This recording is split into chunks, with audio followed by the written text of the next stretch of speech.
Hi friends, welcome back to our channel. ఇవాళ మన special వచ్చేసి ములక్కాడ కందిపప్పుని మనం వాష్ చేసేసుకొని కడుక్కొని ఒక 3 విజిల్స్ ఇలా ముందుగానే ఉడికించుకోవాలి. మనము ఇలా ఉడికించుకున్న తర్వాత ములక్కాడను కూడా ఇలా కట్ చేసుకొని ఇలా పీచు అన్నది లేకుండా తీసేసుకోవాలి. తీసేసుకున్నాక ఈ ములక్కాడలను కూడా ఈ పప్పులోకి వేసేసుకోవాలి.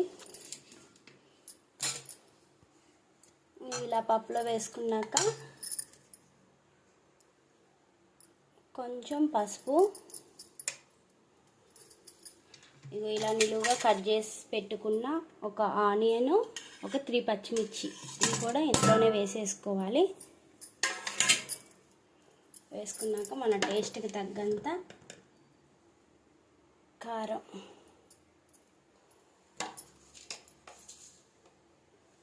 టేస్ట్కి తగ్గంత సాల్ట్,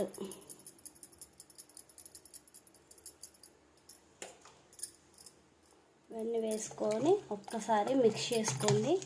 మిక్స్ చేసుకున్నాక కొంచెమే జస్ట్ ఒక ఉసిరికాయ అంత సైజు చింతపండును కూడా వేసుకొని మిక్స్ చేసుకొని దీన్ని కూడా ఒక్కటే విజిల్ రానియాలి. అలా రానిస్తే ములక్కాడ అన్నది ఉడుకు పట్టేస్తుంది. ఇప్పుడు దీనిని మనము విజిల్ రానిచ్చుకుందాం. ఇదిగోండి ఫ్రెండ్స్, నేను పప్పు కుక్కర్ పెట్టేసా. దీనిని ఒక విజిల్ వచ్చినాక ఆఫ్ చేసేసుకోవాలి.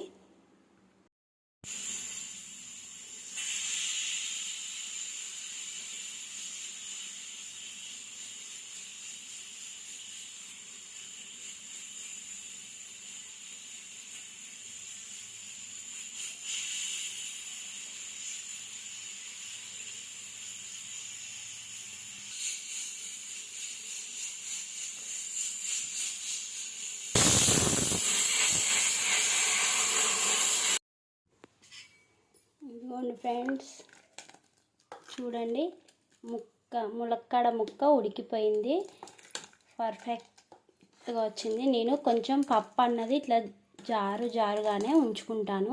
మరి చిక్కగా ఉంచుకుంటే మా పిల్లలు సరిగ్గా తినరు. అందువల్ల ఇలా కొంచెం జారుగానే ఉంచేసుకుంటాను. ఇప్పుడు దీనిని మనం పోపుకు పెట్టుకుందాం. తాలింపు వేసుకోవడానికి ఒక గిన్నె తీసేసుకొని తాలింపుకి సరిపడా ఆయిల్ తీసుకోవాలి. ఆయిల్ హీట్ ఎక్కినాక కొంచెం జీలకర్ర, కొన్ని ఆవాలు, శనగపప్పు వీటిని కొంచెం ఎర్రగా వేగే వరకు ఉండనివ్వాలి. ఇప్పుడు ఒక 4 ఎండుమిర్చి,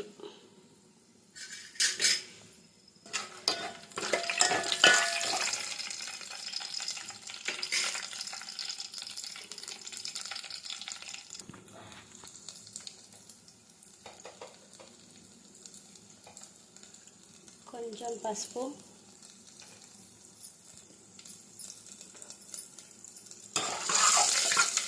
ఇవి కొంచెం ఎర్రగా అయిపోయినాయి. ఇప్పుడు మనం ముందుగానే దంచి పెట్టుకున్న వెల్లుల్లి, కరివేపాకు ఇవన్నిటిని బాగా మిక్స్ చేయాలి.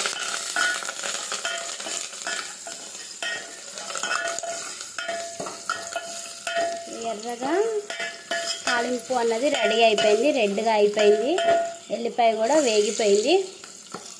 ఒక్క 1 మినిట్ అట్లా మీడియం ఫ్లేమ్లో పెట్టేసి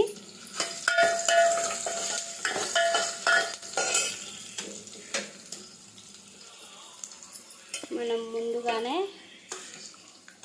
రెడీగా పెట్టుకున్న ఈ పప్పును కూడా ఇందులో వేసేసుకోవాలి.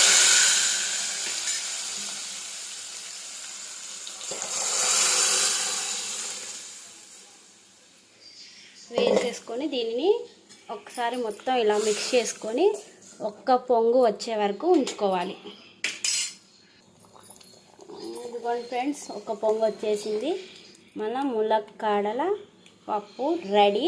ఒకసారి ట్రై చేయండి, చాలా అంటే చాలా టేస్టీగా ఉంటుంది.